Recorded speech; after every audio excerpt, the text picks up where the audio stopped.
Good morning. So this week we have the floating spine workshop coming up, which will be an absolute doozy.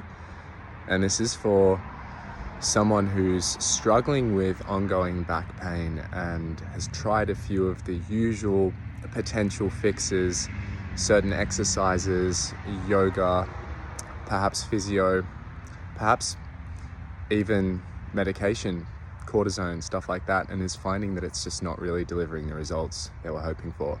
So I understand. I went through this for a long time, many years of chronic back pain, which I healed, and I learned so much along the way.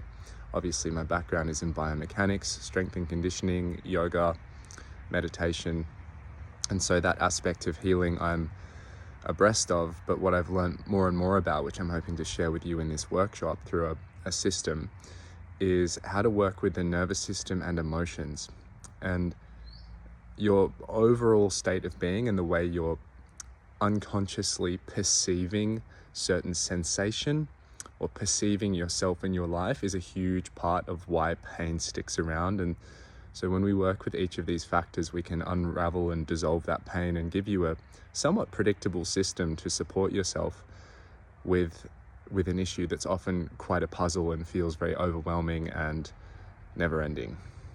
So if you're interested in that, then you can comment float on this reel, on this video, and I'll send you through all of the information on the workshop, and you can sign up. It's $50, it's 3 hours.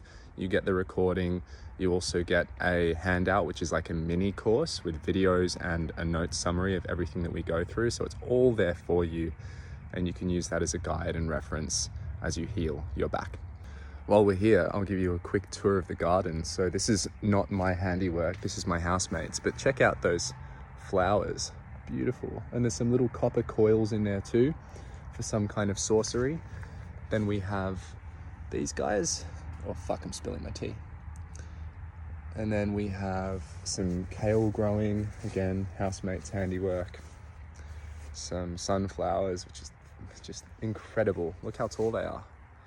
And then we have the ducks that visit in the mornings before the dog gets let out. So early morning is duck time. I don't know if you can see those guys. And this is the little piece of land we're on, which is part of a bigger property. So the landlords are the owners of that bigger property that surrounds. But it's really beautiful. Nero, my dog, can just run around the whole house. It goes around to a bigger front yard where you'll see the tree and the shed, which I do standing practice in front of in some of my videos. And yeah, just blessed, really. There's a lot of highway noise, but you do get used to that. And it's kind of like white noise in a way. So this is my little porch area. There's the sandbag to lie under. There's the seat. We come out here and have brunch or lunch in the sun. The dog sits next to me, goes and does his thing. And the little slice of subtropical beauty with the palms. And I don't know if you can see up there, but the moon is still out today.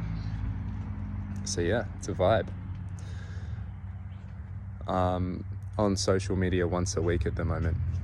I'm installing it on Sundays. I'm going to do a content drop, and then the rest of the week, deep work, writing, meditation, food, cooking, not food prep, cooking each meal and being really present with it and taking my time. Food prepping if I have to.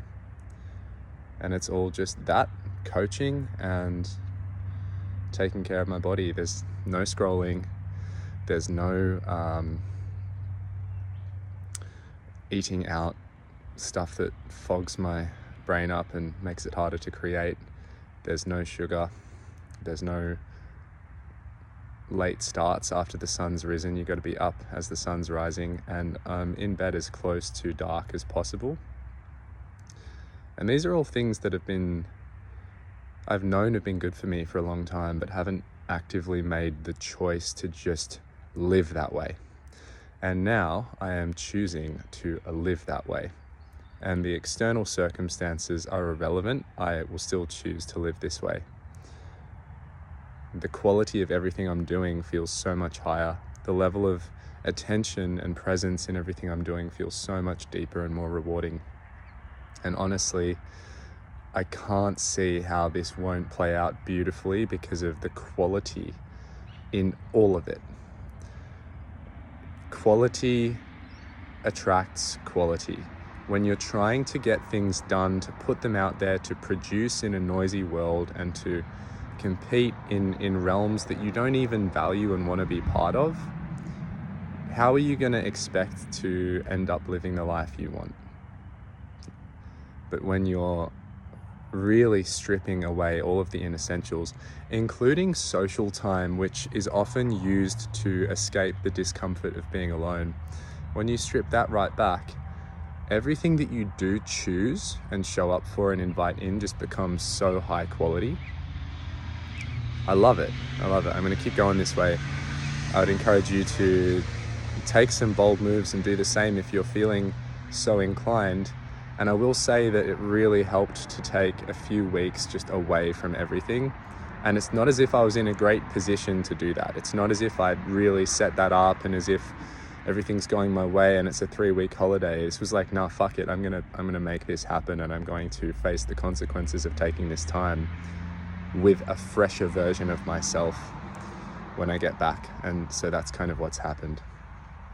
Anyway, enough for now. Time to drink this and take Doggo for a walk.